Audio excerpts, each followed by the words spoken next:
ప్రియమైన వారులారా, ప్రభువైన యేసుక్రీస్తు పరిశుద్ధమైన నామములో మీకు నా ప్రేమ వందనములు. Jesus meets YouTube family GPS Robinson Facebook కుటుంబంలో కలిసి ఉన్న నా ప్రియ సహోదరులు సహోదరులారా, మనమంతా ఒక కుటుంబమై ఉన్నాం. వ్యత్యాసమైన కుటుంబ పరిస్థితులు, కొన్ని వ్యత్యాసమైన మాతృభాషలు, తెలుగు, కొంతమంది కన్నడం, కొంతమంది మలయాళం, మాతృభాష ఉండవచ్చు, తెలుగు అయి ఉండవచ్చు. అయితే మనమంతా దేవుని యొక్క బిడ్డలం. ఆమేన్. ప్రభు యొక్క నామములో నేను మిక్కిలి ఆహ్వానించి శుభములు తెలియపరచడం మాత్రమే కాదు, మిమ్మల్ని తలంచినప్పుడల్లా ప్రభువును స్తుతిస్తున్నాను. ఈ దినమునకు సంబంధించిన దేవుని వాక్యం ఏమిటి తెలుసా? నేను దానిని చదివేటప్పుడు మీరు స్తోత్రం ప్రభు అని చెబుతూనే చదవండి.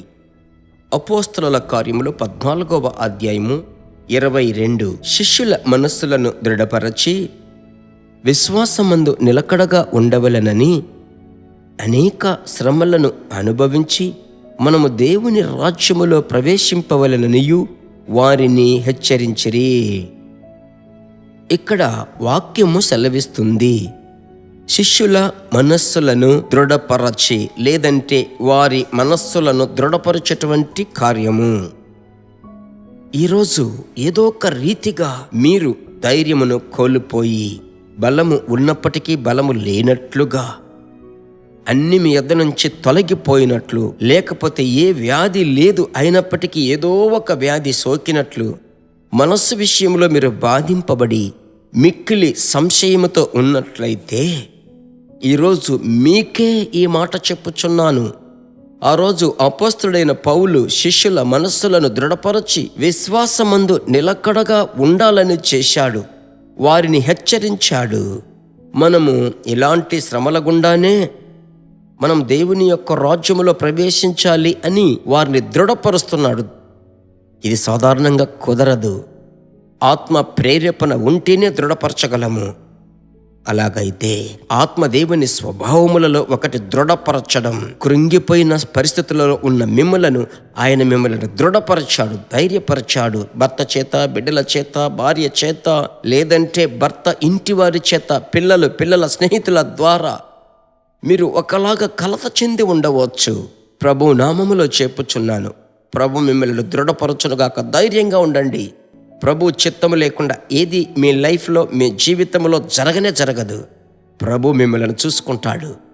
అపోస్తలుల కార్యములు 15:32 మీ కొరకు నేను చదువుతున్నాను. అది మీకు మిక్కిలి ప్రయోజనకరముగా ఉంటుంది. మరియు యూదాయు శీలయు కూడా ప్రవక్తలై ఇండినందున పెక్కు మాటలతో సహోదరులను ఆదరించి స్థిరపరచెను. వారిని ఆదరించి స్థిరపరచెను. ప్రవక్తలు స్థిరపరుస్తారు, ధైర్యపరుస్తారు. వారిలో అభిషేకం ఉంది. ఆ అభిషేకమే మీలో ఉంది.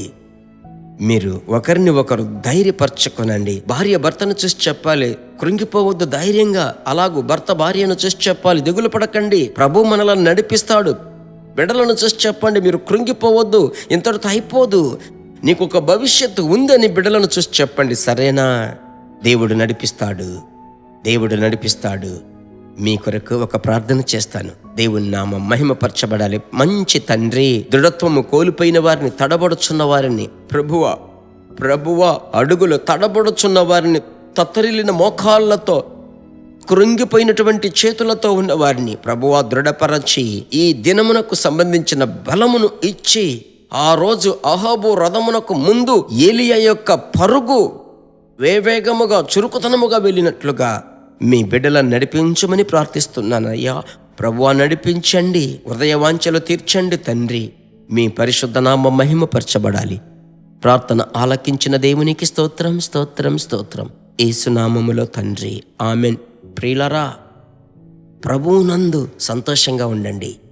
రెండవది, ఎదుటివారికి ఈ క్లుప్త సందేశం తప్పకుండా పంపించండి. వారు ఏదో ఒక రీతిగా సమస్యలో ఉన్నట్లయితే ప్రభు వారిని దృఢపరుస్తాడు. ప్రభు నామం మహిమపరచబడునుగాక. మరలా కలుసుకుందాం. God bless you.